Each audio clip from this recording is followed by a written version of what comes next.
અમે 17 જાન્યુઆરીએ રાજ્યના મુખ્ય ચૂંટણી અધિકારીશ્રીને લેખિતમાં કાગળ મોકલ્યો કે આ રીતે ઓર્ગેનાઇઝ વેમાં આ કાવતરા સાથે લોકોના નામ કમી કરવા માટેનો પ્રયત્ન થાય છે.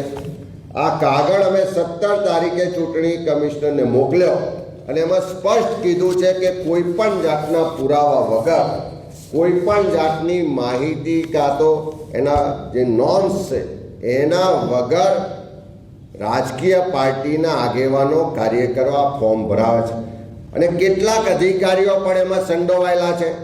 એ પણ કોઈ ચકાસણી વગર, કોઈ પણ જાતની રોકટોક વગર એ ફોર્મનો સ્વીકાર કરે છે અને અચાનક હજારોની સંખ્યામાં ગુજરાતમાં ફોર્મ નંબર 7 ભરાય છે.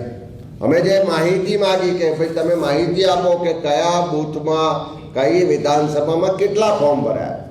આ 17 તારીખનો લેટર છે. આજ દિન સુધી ચૂંટણી પંચ એની માહિતી આપતા નથી. એટલે ચૂંટણી પંચ પણ આ જે વોટ ચોરીનું ષડયંત્ર છે એમાં ડાયરેક્ટ ઇનડાયરેક્ટ રીતે જોડાયેલું છે. અમે એમાં સ્પષ્ટ કીધું છે કે એક વ્યક્તિ 100, 200, 500 ફોર્મ ભરીને આપે છે અને એ ફોર્મમાં એક જ વ્યક્તિની સહી છે અને એ વ્યક્તિ ત્યાં રૂબરૂ ફોર્મ આપવા પણ નથી આવતો. એના બદલે ભારતીય જનતા પાર્ટીના આગેવાનો, હોદ્દેદારો ફોર્મ ભરવા આવે છે અને એના જ માટે ફરીથી 18 તારીખે અમારા રાજકીય આગેવાનો, ધારાસભ્યશ્રીઓ, લીગલ ટીમના, અમારા લીગલ સેલના આગેવાનો રાજ્ય ચૂંટણી પંચને ફરી મળે છે.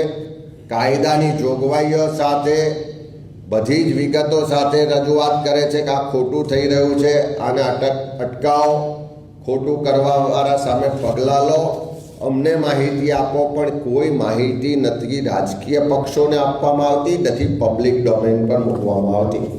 અને એના કારણે થયું શું કે 18 તારીખ સુધીના આંકડા મેળવ્યા તો લગભગ આખા ગુજરાતમાં 10 લાખ કરતાં વધારે ફોર્મ નંબર 7 ભરાઈને આજે એમની પાસે જમા થયા છે.